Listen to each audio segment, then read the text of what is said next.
Hello, everyone, and welcome to a special edition of the Mark and Smark Connection at its new time. We've been doing this on in the middle of the week to come out on Fridays. Now we're going to be pushing it to Saturdays, coming out late Saturday, early Sunday. That way, with the new schedule of Raw on Monday, AEW NXT on Wednesday, and SmackDown on Friday, we'll be able to cover the whole week's stuff and still be able to get out to previews of the next pay-per-view. So that's right, Mark and Smark Connection coming at you at a new time. But as always, it is Jesse, the Smark Disbro here, and also with me is Matt Cooper, DeMark. Hello, everybody. I'm DeMark. DeMarky. I was gonna say DeMark. That sounds like a person's name. Yes, You can Matthew just call me DeMark. DeMark Cooper. Matthias DeMark. Um, so yes, we're here. We're gonna do our normal spiel. We've got the Matt recap. I'm gonna do a recap of basically everything else. The King of the Ring tournament and what happened on NXT, which we'll start doing, I think, regularly. Um, if our third, the connection, Joe Lally, comes back, he might be watching AEW, so we might have him come in and do an AEW report going forward. But we'll see how that goes. For now, we're doing that. We have a couple of topics, including the 40th anniversary of the Intercontinental Championship, and then we'll have our hot take finisher, where we come in and talk about some stuff that we want to talk about in the world of wrestling.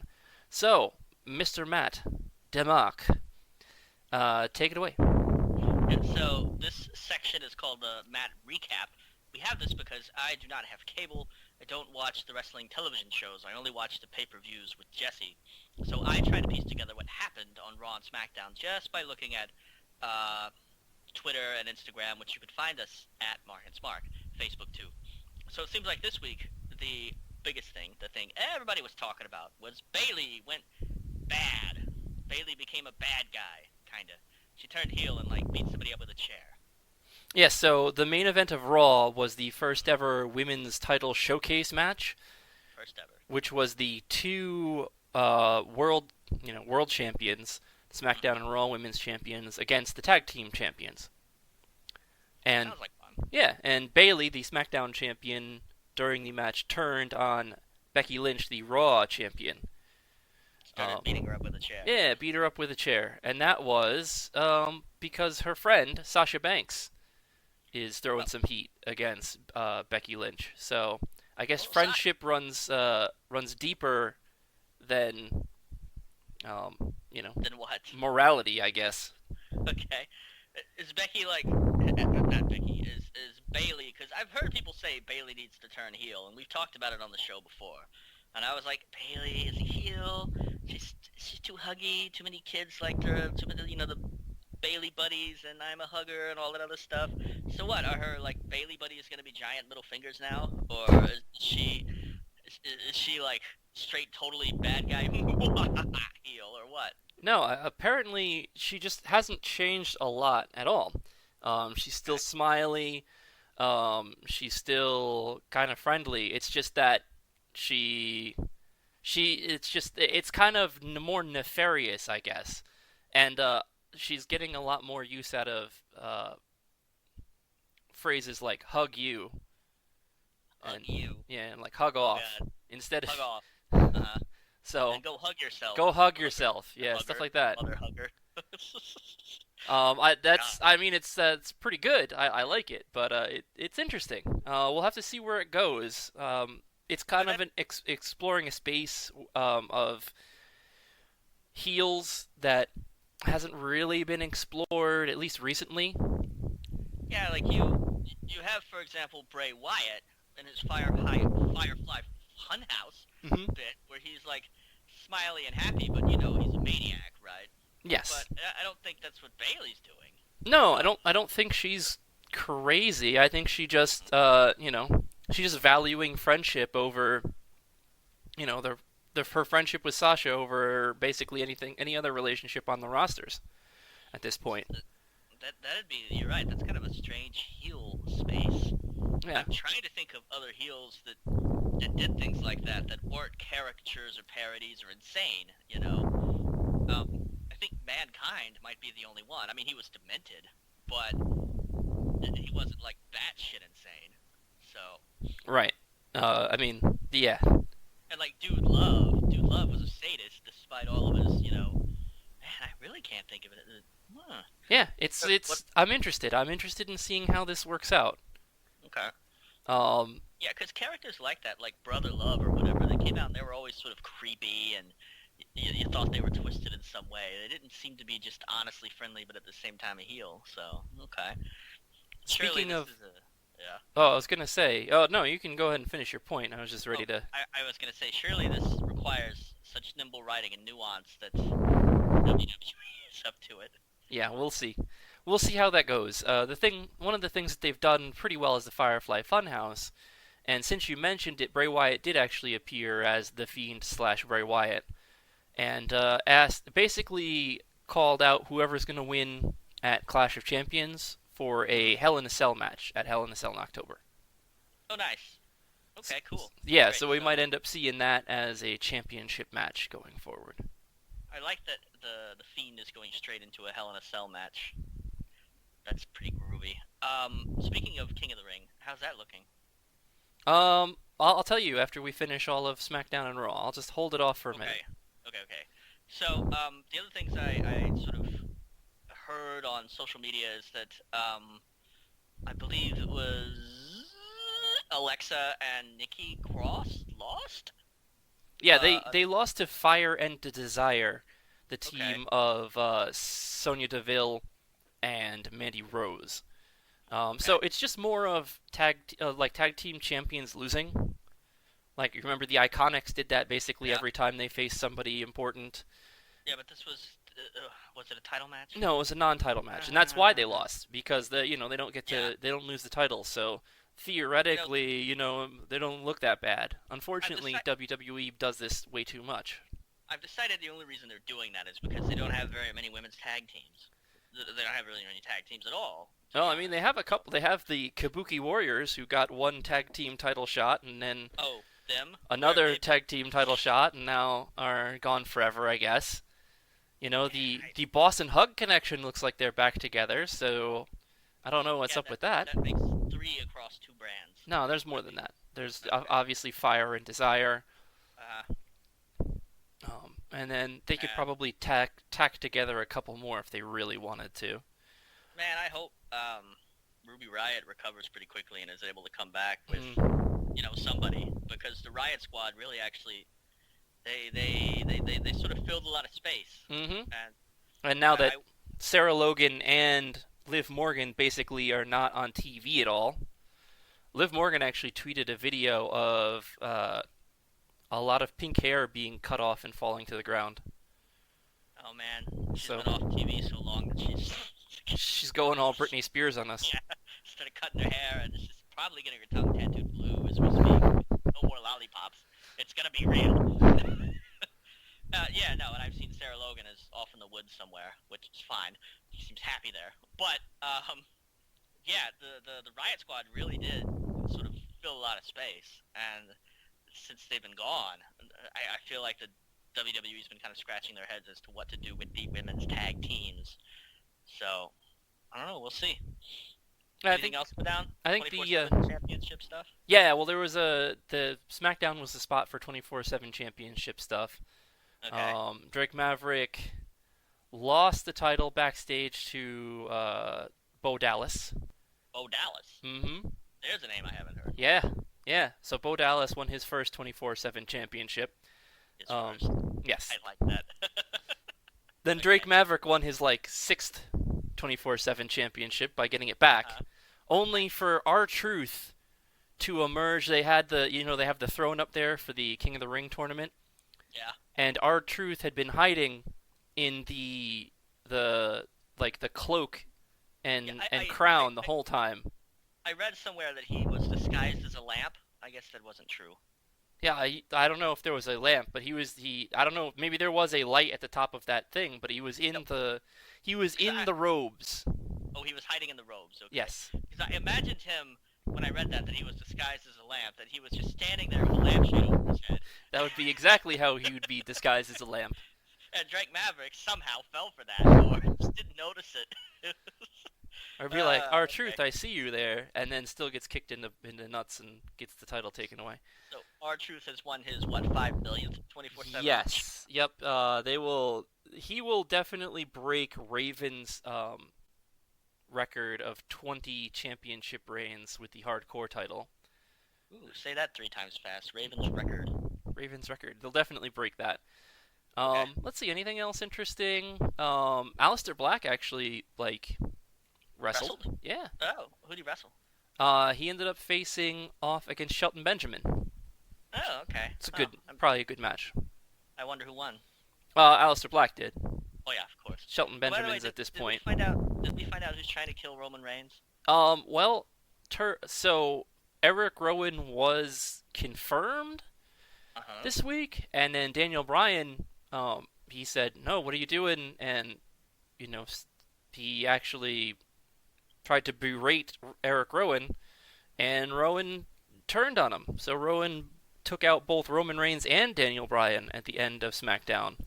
Okay. So it I, was Rowan and Rowan alone.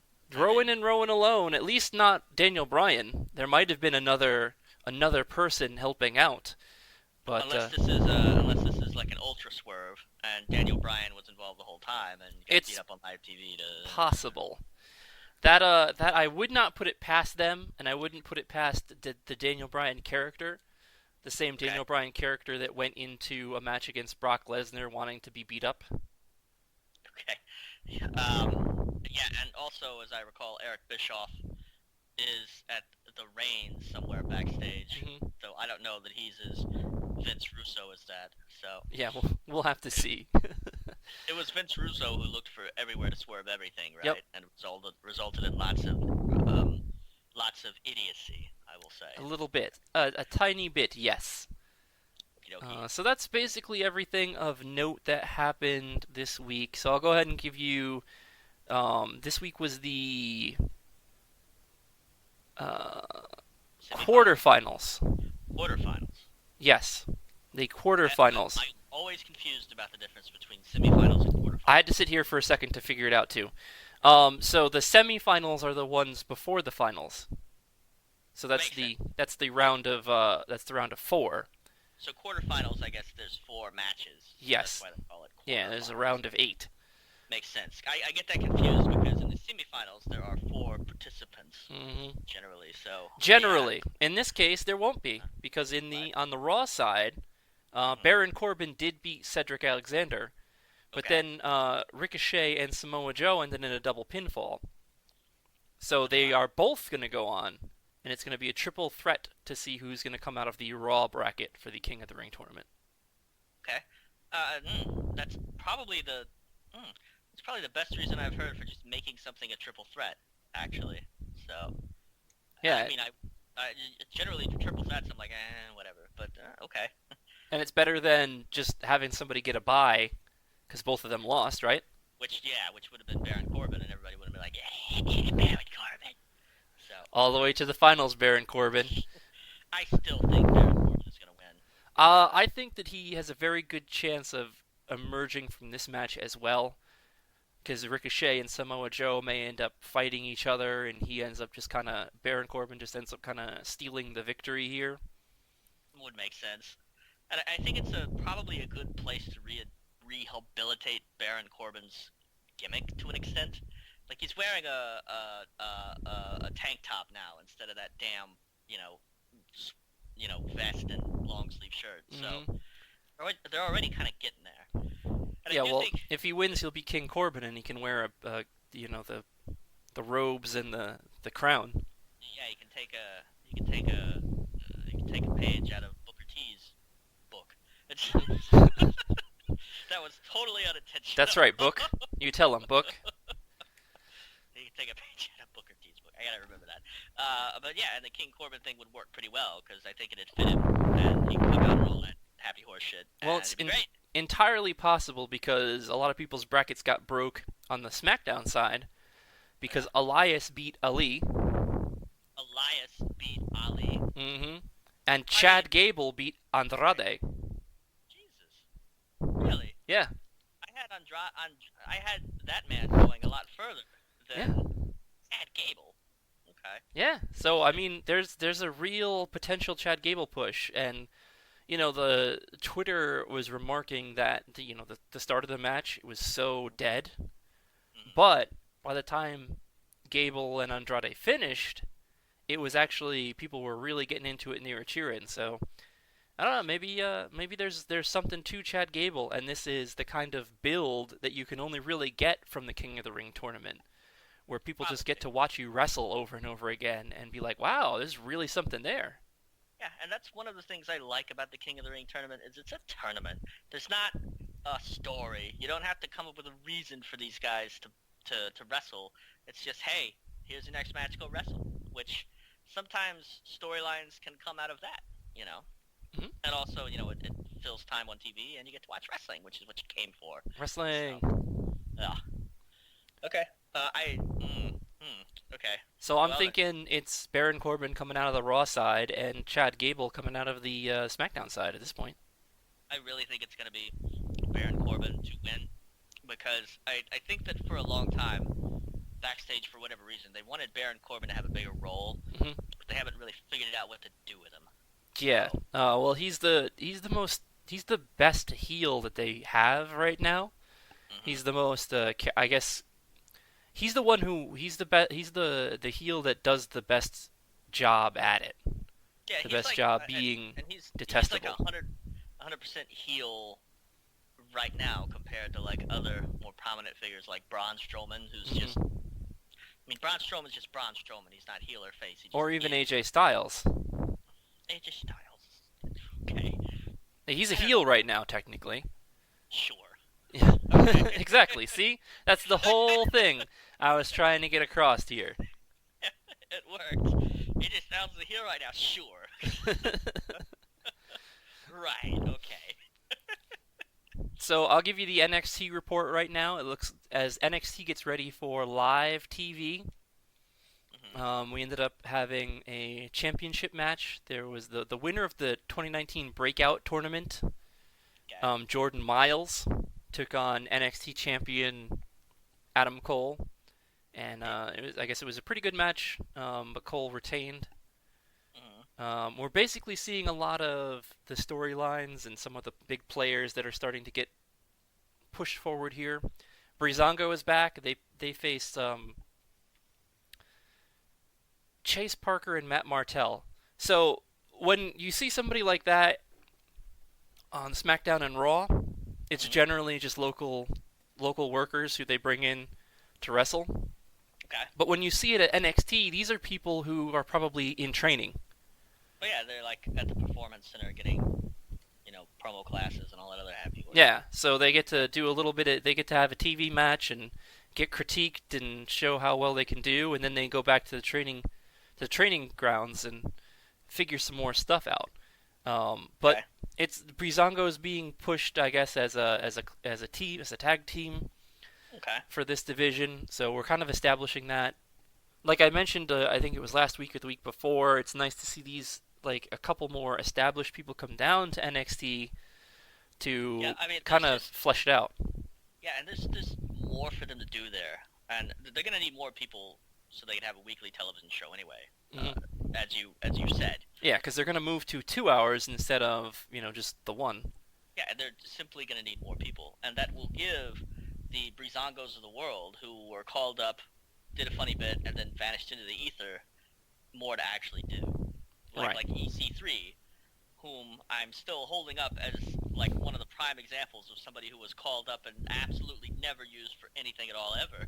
Right. Except, Actually, that would be a prime person to send back down to NXT to kind oh of yeah, run through there. yeah, Um, or hell, even send like Kairi Sane or Asuka back down because they're not getting used. well, right now the women's division is getting some push right now. We're getting Okay, there's a feud set up between Io Shirai, who's okay, a bad guy because she wears black, yeah, and black equals Candice bad. LeRae. Black clothes equals bad. Yep. Okay, Candice LeRae. Yep. So that's kind of a feud going on. Bianca Belair is reestablishing herself right now. She defeated Taynara Conti. Okay. And then there was a number one contenders match, a triple threat set by William Regal that will include Bianca Belair, Io Shirai, and Mia Yim, who was the person who faced Shayna Baszler last time. Ah, I recall. Baszler Okay. will actually face Rhea Ripley, Hmm. in the next Wednesday's NXT. Is that one of her MMA buddies? No, Or Rhea Ripley's the very first ever women's UK champion. oh, okay. I've seen pictures of her. That's the extent of what I know. Yeah, she's She's got very like a talented. spiky She's good. outfit, right? She's For got that. what? She got like a spiky outfit, right? Yeah, a little punkish. Yes, very punkish. Ah, well, I mean, if you're from the UK, right? Yeah. You know, Um, God, we da da da da da da da da. and Velveteen Dream. Good. Velveteen Dream did what? He fought Kona Reeves and then basically called out, or he's being called out by Roderick Strong because Roddy's the only one who doesn't have gold right now. So the Undisputed Era is not draped in gold yet Yes, because of that pesky Velveteen Dream. exactly. And Velveteen Dream is taking on all comers on Twitter too. He Oh, I actually, bet. he actually, one of his tweets was, he said that he would give up the title if his demands were met. Hmm. And it was just like the Undisputed Era never using the hand signals and saying, or Adam Cole never saying "Bay Bay" again. Again. Okay, so he made a bunch of demands that weren't gonna happen. Yes, exactly. It's like I will give the title to you, Hulk Hogan, as long as you never use the word brother again. Yep. Sure. Sure, brother. Well, oh, damn it, I already lost. Yeah. Or it's like, So, Rock, okay, I'll give you the title as long as you never ask me what if I can smell what you're cooking ever again. now we might see a title change because that looks like that's going to be the big title match for the first episode on Okay. the 18th when we go live. So have Roderick Strong get the title from Velveteen Dream, and then have Yeah. Undisputed Era draped in gold. As the main event for the first TV. Makes sense. Yeah, that would make sense. It'd be very interesting, and I think that's And- where we're kind of moving And towards. also, you can get the North American title off of Velveteen Dream, and then he can challenge for the NXT title. Yep. Which is what I think the man needs to get next, because I am a huge Velveteen Dream mark. Yes. So I would like him to win everything. And as far as I know, Velveteen Dream still is in control of his title. He didn't lose it and or have it stolen, like some other people may have. Have it stolen. Speaking of which, that's a good segue. AEW had a pay-per-view recently. It was All In. All Out. It's their sequel to All In, All In. It makes which sense. is their biggest pay-per-view gambling of the year, I guess. Yeah. And All Out is the sequel. Okay. I don't know a lot of what happened there. I heard Luchasaurus was there and he looked great. Yep. And Jericho in particular won the AEW title. Yep. That big, ornate, gigantic title belt. That big That thing's- monochrome title belt. That thing is bordering on gaudy, if you ask me. But Yeah. it's huge. And then he lost it, or rather, it got stolen from him while his limo dropped him off at a Longhorn Steakhouse. Mm-hmm. And So the story, the police report was Okay. that the driver dropped Jericho off at the Longhorn Steakhouse, then returned to the airport to bring back bags because Jericho picked up some of the wrong bags. yeah, it's kind of a perfect storm, huh? Yeah, and during that time, the belt went missing. It was like left in the back seat or something like that. Yeah, something like that. And dude, I have expensive like fencing equipment or like cosplay stuff, and I put that shit in the trunk. Well, I mean, it's your car though. It's not his. It's not his car. So. Oh, that's true. I'm not gonna cast blame on Jericho. It Mhm. wasn't really his fault. I mean, he Although I could do- bring it right into the Longhorn Steakhouse and plop it down on the table. I mean, if we were in the days of kayfabe, he might have. And then he would have been like, "Hey, stupid idiot, give me a menu." Well, we're still kind of in the days of kayfabe because he had a little bit of bubbly. Yes, I've heard that. That's it. catchphrase now somehow. Apparently it is. And he actually he found a somebody did a like a dub over of Lou Bega's Mambo Number Five, Hmm. and instead of A a little little bit bit of of share yeah, for no, my life. instead Yeah. it's Chris Jericho going a little bit of bubbly, oh, each and every My, time. And that Jericho was funny. himself found it and tweeted that this was the greatest thing he'd ever seen. So I do have to say that for all the wrestlers out there for this to happen to, it it probably was going to happen to Jericho.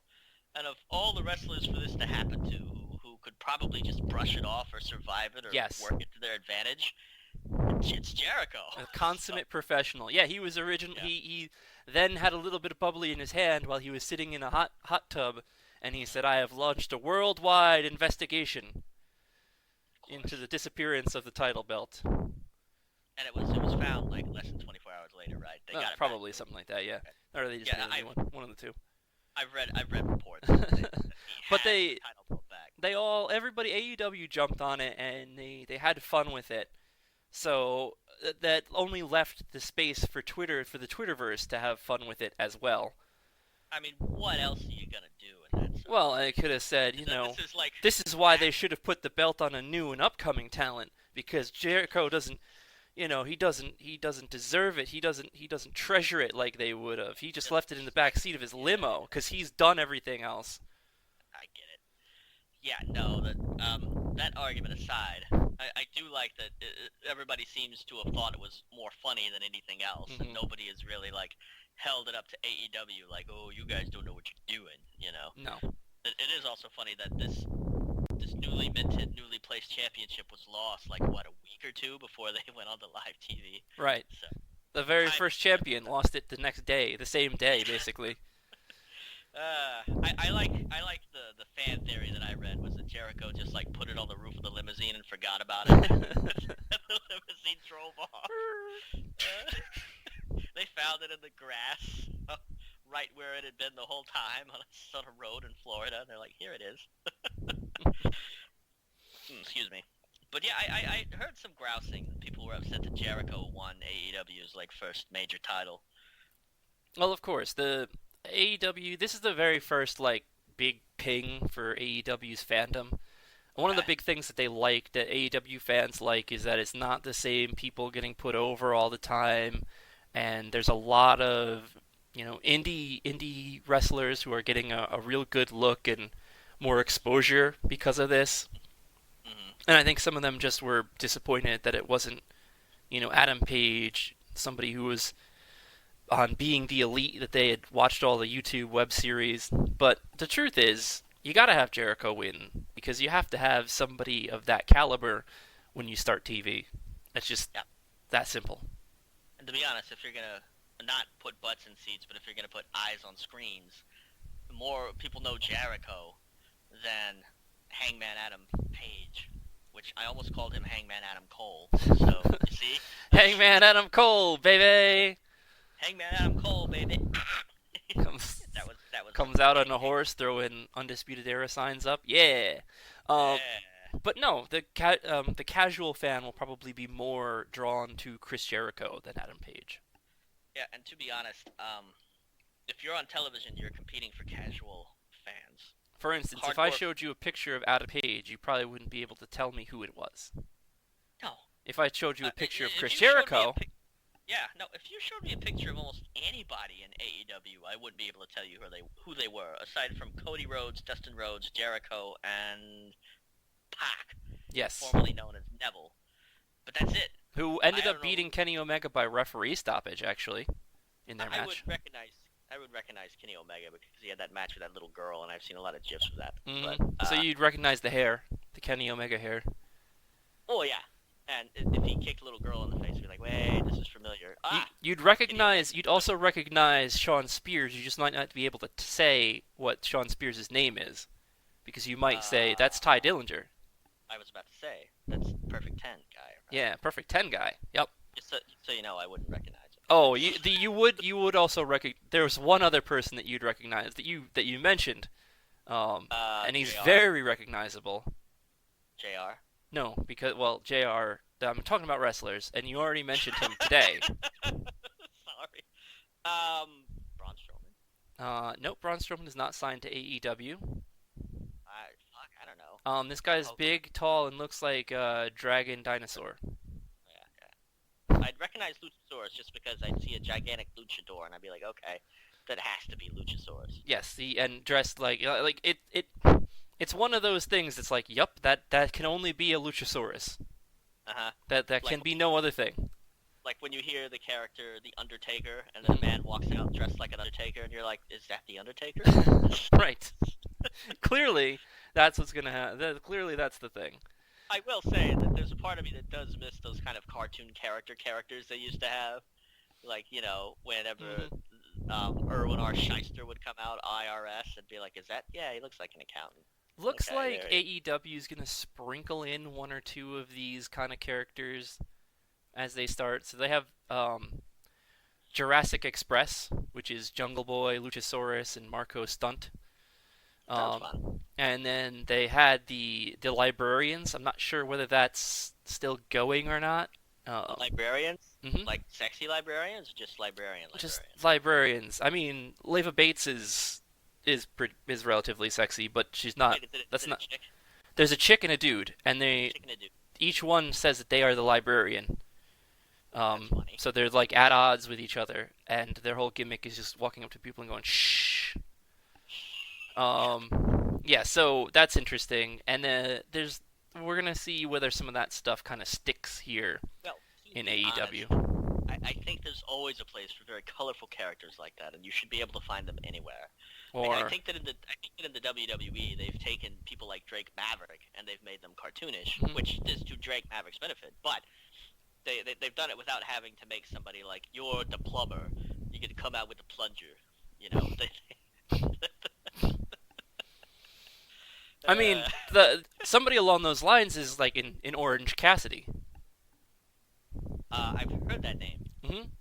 What is he? So Orange Cassidy is a bit of a comedy wrestler. He appeared in the Casino Battle Royale, the men's one that last happened, Okay. and he never took his hands out of his pockets, and he did these super slow kicks, like the yes kick kind Uh, of things, but it was just to like Tommy Dreamer's shins going back and so forth. okay, what's his bit? He's He just he's super casual. He okay. will wrestle an entire match with his hands in his pockets and his sunglasses still on, and it'll I look like he's not giving a shit. I thought he was gonna come out with oranges. No, no, no. But I guess you can't have a name like Don't Give a Shit Steve. Right. Woof. There's actually a whole match that he had against Colt Cabana where he wrestled with a beer in his hand the entire match, trying not to. Orange Cassidy. Yes, Orange Cassidy, trying not to spill it at all. Is somebody making him do this? No, no, it's just like part of his gimmick is like he's No, just that's like what I whatever. meant. Is that the gimmick? Like Yeah. somebody's making him do this, and he's No, just no like, one's. He's just doing it because that's he's just he's like okay. whatever. I'm gonna have a beer while we have this match. Hold on, I'm gonna continue to wrestle with this beer in hand. Oh, It's kind of like you have me in a submission hold. I need to make sure that the beer doesn't spill first, and then I'll break out of the submission hold. He he's does kind of a he does like this. like an oddball sideways sort of character. Yes, He's not a lunatic, right. but he's certainly a square peg in a round hole. Exactly. Yes. So it's a Okay. very interesting kind of character. People really either people hate it or they really like it, and I It's think most similar people to really like it. similar to like Alicia Fox. No. No, No, no. Alicia Okay. Fox is Ooh, actually that was crazy. okay. Alicia Fox is actually crazy. Yes. Okay. I like how I was corrected immediately. Similar to Alicia Fox. No, no, no, no, no, No, no, no, no. no. That's real. That's She's not acting. well, she's definitely playing a crazy character. Uh-huh. Like this guy's not crazy. He just doesn't he doesn't approach wrestling the same way as everyone else. He's not gonna do a test of strength to start the match. He's gonna kick you in the shins a couple of times and you'll fall out of the ring, and then he'll do a tope suicido with his hands still in his pockets. Oh, He'll Jesus. jump through the ropes. A tope suicido. Hmm. That sounded like Spanish. Top suicide? Yeah, it's tope suicido is jumping over top of the rope, the Oh, top rope out suicide to the dive out. over Yeah, the. suicide dive. Okay, yeah. Yep. Over the top rope. Hey, see? Yeah, see? Pay attention in Spanish, kids. See. The Alright, only other thing that happened at All Out was they did decide the AEW Championship match, the inaugural okay, championship match for the first episode on AEW on TNT on October 2nd. okay. Nyla Rose won the 21-woman Casino Battle Royale. Nice. Yep. I'm just gonna go ahead and leave the whole Nyla Rose thing where it is. The whole Nyla, why? Um, well, Nyla Rose is, I guess, the first transgender wrestler on a major wrestling roster. Oh, that explains some of the crap I was seeing. Like, Mm-hmm. kayfabe news, which is, I guess, the Onion Yes. for wrestling. Uh-huh. They had a headline that said something like, people complaining about transgendered athletes' advantage in a rigged sport. Yes. Yeah, fuck all that shit. Yeah, exactly. So, that's my opinion of it. You can take it to the bank. And then the winner of the top Joshi wrestlers in AEW, which is a more specific style of women's wrestling. Joshi? Joshi. What is Joshi? It's Like Joshi and the Pussycats? no, it's Japanese. So all the wrestlers are Yeah. all the wrestlers are Japanese pretty much in this style of wrestling. And it's Is this where they go and like actually, fucking kick each other in the chest as hard as no, they it's can? not necessarily strong style. There is some of that in there, but it has kind of a lighter feel to it. Is While it they're more still like Is it more like the wire fu you see in like Crouching Tiger, Hidden Dragon, or something like that? no, not really. It's kind of an interesting. It's kind of something that you have to kind of start to watch I was gonna and say, get. are you about to tell me to like Google it and watch it? Yeah, just Google it. Yeah, Joshi, what is that? Figure it out. Anyway, Riho was the woman who won that, so she will end up facing Nyla Rose for the AEW championship. Nyla Rose, the transgendered athlete with the quote-unquote unfair advantage. Right. I mean, transgender people in athletics is a sticky issue, Hmm. but this is fucking wrestling, guys. Yeah. Take a chill pill. Jesus Christ. Yeah, seriously. Yeah. So, anywho, anything else go down? No, that's pretty much it for AEW. Bar. Yeah. You mentioned it was like the 40th anniversary of one of our favorite titles here at the Mark and Smart collection, the Mark and Smart Connection. Yes. The Intercontinental Championship in the WWE. I've been tweeting out and posting on social media a couple of the things that WWE has been doing in honor of the 40th anniversary. Some of the lesser-known champions I think I put out there, some underrated champions I put out there. But this is a list that the WWE put together of potential future Intercontinental champions. And I just wanted to throw these names up to you from these 10 wrestlers and get your opinion on whether you think they'd be worthy of the Intercontinental title. The first one that they have, I guess it's by Mark and the Funky Bunch opinion, right? Yes. And so before we continue, just for everybody listening at home who's never watched wrestling ever, the Intercontinental title is sort of like a mid-card stepping stone title. It is kind of a workhorse title. We like it. I don't know why. It's kind of like the reason we're Mets fans instead of Yankees It's fans. generally the step up the step up title, so it's something that you can watch for the person there will end up moving forward to the championship, the top of the bracket. This is kind of like a place for people to show their stuff and prove that they belong in this business as a top performer. So that's And even if they never become a top performer, it's still a title for the people who are good workers, who show up every day, who are talented wrestlers. Maybe just don't have that little bit extra eyebrow that gets them to the main stage, as fickle as that can be. So okay, so what do we got? So what we have is in alphabetical order. So ready? Ali. Sure. Sounds fine. They almost put him. It seems like they almost put him in a world championship. Yeah, he was like positioned to have a world program. championship thing anyway. So Yeah. okay. So who's the next one? Aleister Black. No, Buddy Murphy. Buddy Murphy. I don't remember him well enough, so I'm gonna say no. Former cruiserweight champion, the guy who got the truth beat out of him by Roman Reigns. Good for him. I don't think so. I think he's talented enough to do it, but I don't think he has a high enough profile for it right now. Yeah, that's why I said no. I was like, who? Just like, well, you're definitely going to say who to Oni Lorcan. Who? Oni Lorcan's that guy who types in all caps on Twitter. That really doesn't narrow it down, dude. That's Do you remember I mean, in NXT there was a couple of matches with these two bald guys, a Briton and an American. no, They are both hard hitting gentlemen. You have no. goldfish memory, so I probably I shouldn't do. refer to this. Talking to the mark, yeah, and I should also know this is why it's helpful to have gimmicks like the plumber. Like, I know the plumber. I know him. So anyway, Oni Lorcan, he was on the. You didn't watch the pre-show for the last pay-per-view either. He was the guy who got the cruiserweight championship title match Oh, in the good for last him. pre-show. I, Yeah, so that's him. yeah, Yeah, I think he's still too far away from that to even consider it. I think he should hope a probably little bit longer, right? win the cruiserweight title first. Makes sense. Speaking of, Drew Gulak, the current cruiserweight title holder. Sure. Sounds great. I think so too. I think I think he could very much win the Intercontinental title, and I think he could have a fine heel run with it. Yes, very good. Tyler Bate, the first ever UK champion. I have to say that Tyler Bates' name always makes me laugh. I'm sorry, Tyler Bate. It's gonna sound like masturbate. Sorry. Okay, I said it. Yeah, sure. Tyler Bate could win it. It's great.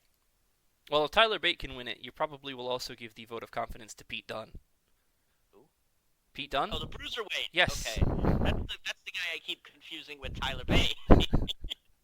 Okay. Yeah, sure. Pete Dunne could win it on the stipulation that he doesn't hold it in his mouth. Nope. Nope. That always bothers me. Nope. It's gonna happen. Nope. I know. So then no, Pete Dunne shouldn't win it. Pete Dunne should never win another title ever again if he's gonna stick it in his mouth. This is gonna be the toughest one for you. The Okay. Velveteen Dream. I don't know. He's already held the North American title in NXT, which is their version of the Intercontinental Championship. So I could see him doing that in the main roster on his way towards. He's got the pizzazz, but I don't know if he has the it to become like a universal champion. It'll be really interesting to see how well his character carries over if he goes main roster. Because we've seen some of these more gimmicky characters kind of fail when they've gotten to like the larger like larger areas. the War Raiders Or stuff like that. Ascension, the Ascension. Even I don't Aleister know. Black is kind of puttered. Yeah, Shinsuke that's true. Nakamura, the artist. Shinsuke Nakamura. I don't know. I feel like the Velveteen's Dream, his gimmick is. I mean, all of those were good gimmicks, but I feel like his is like sort of like double layer chocolate cake. It's so goddamn rich Yeah. that it might overcome.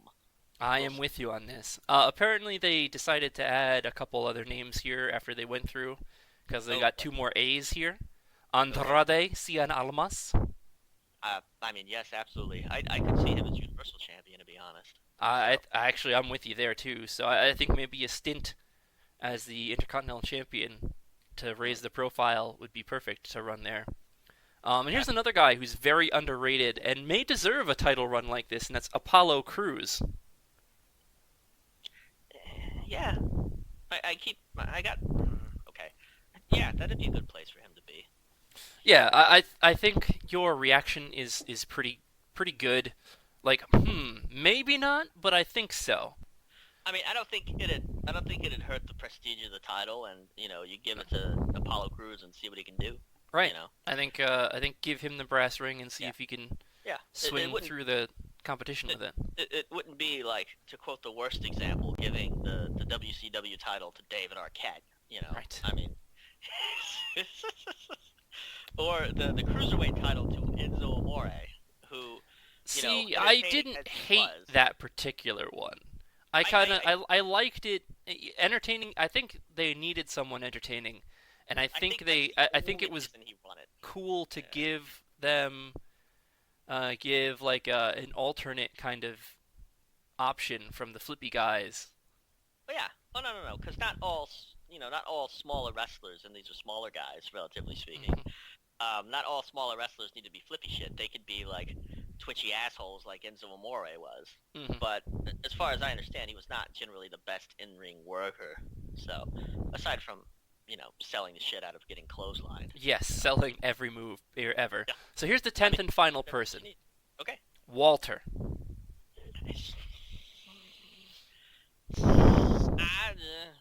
I don't know. Walter's ass is gonna be stuck over in the UK as far as I'm concerned. So I can't. I agree with you. I I, think he's got so long of a tour of duty over there mhm. that we can't really even consider him for any of these. Like Tyler Yeah. Bate and Pete Dunne have done their Mhm. time over there. They've had long reigns as champions, and Yeah. they've worked in NXT Yeah. stateside, so people have an idea of who they are. They could jump into an Intercontinental Championship feud or an Intercontinental Championship reign.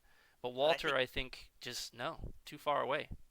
Well, and yeah, I have the same opinion.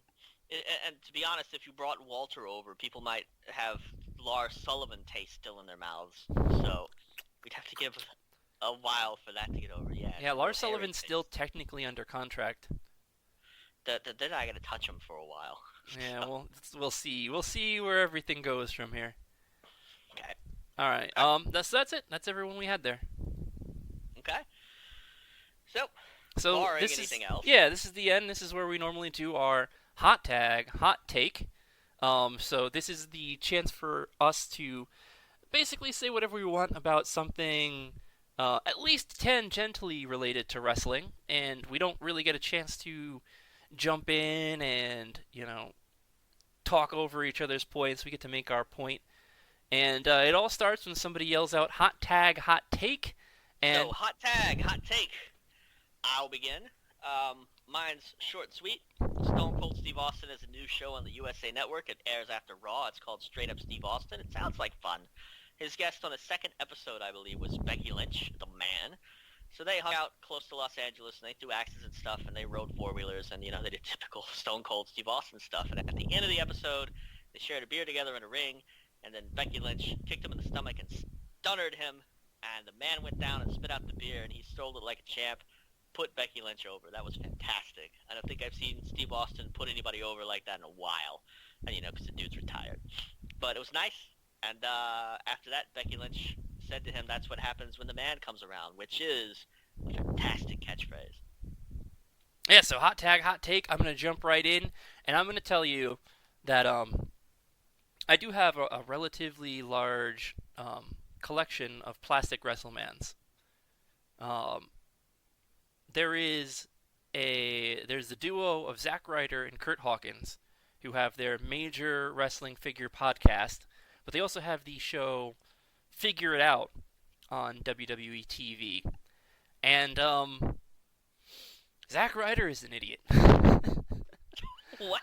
um, so here's what happened on the latest Figure It Out episode. Zack This is your Ryder. hot tag, hot take. Zack Ryder is an idiot. Yes, I'm going to tell you why right now. Zack Ryder went into this collectible store, picked up a couple of wrestling figures, and then went to the case where there was a mock-up of the old the Hasbro Big Boss Man. Those are the figures that you had, Matt. The Oh little yeah. the little ones. Yeah, the little Back in ones the where you're day, like, they actually had the little ones with the springboard action and whatever. uh-huh. So back in the day, they didn't have computer design, so somebody actually drew out the design, and then they did a mock-up, which was a two-up, is what it's called. So it's twice the size of the normal figure, so that you can get an idea of the details and everything to take a look at it. And I guess Zack Ryder, I guess, has had some of these before, and this was the best looking one that he had found. Even though it was signed on the back, he doesn't really like the fact that it was signed. But he ended up. The guy asked for $8,500 for it. Oh no.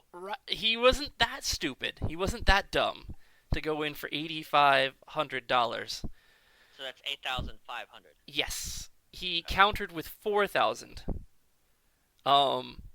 Kurt Hawkins had put on his phone a what he thought would be a reasonable counteroffer of 5,500. And the guy behind the counter saw that and said, "I would be willing to do that."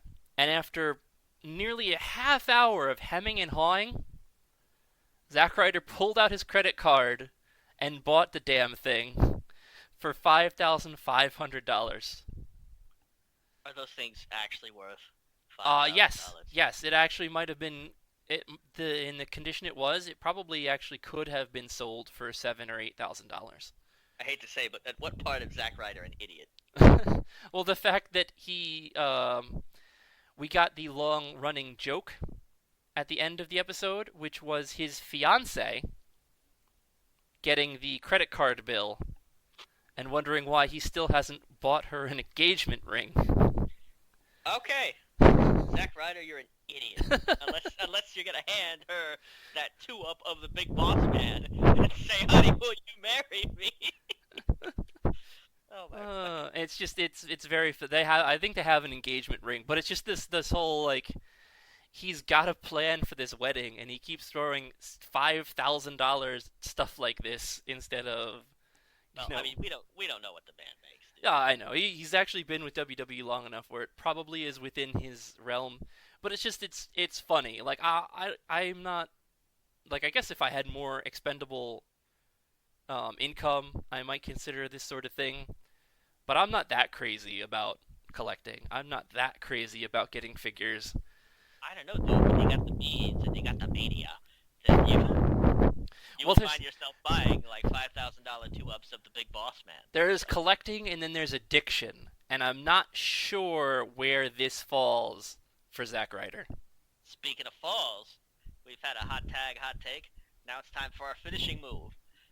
The finishing move is something I come up with on the fly during the show to end the show as you end the wrestling match. And the finishing move for this week is called the 2-up.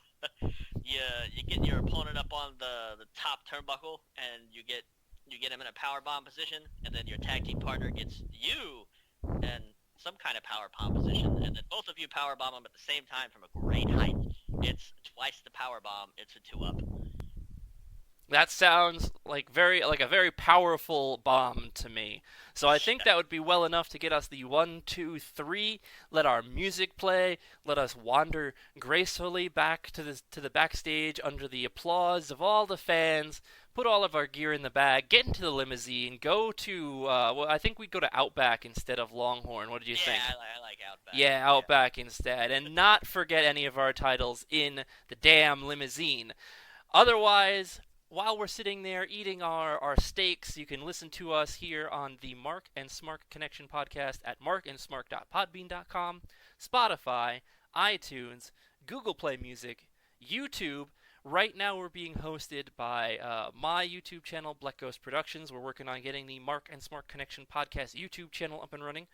You can also find us at facebook.com/markandsmark and at markandsmark on Twitter and Instagram. And as always, on the Daily Smark website. For Matt Cooper, I am Jesse Disbro signing off. Enjoy the day, and we'll catch you next Saturday.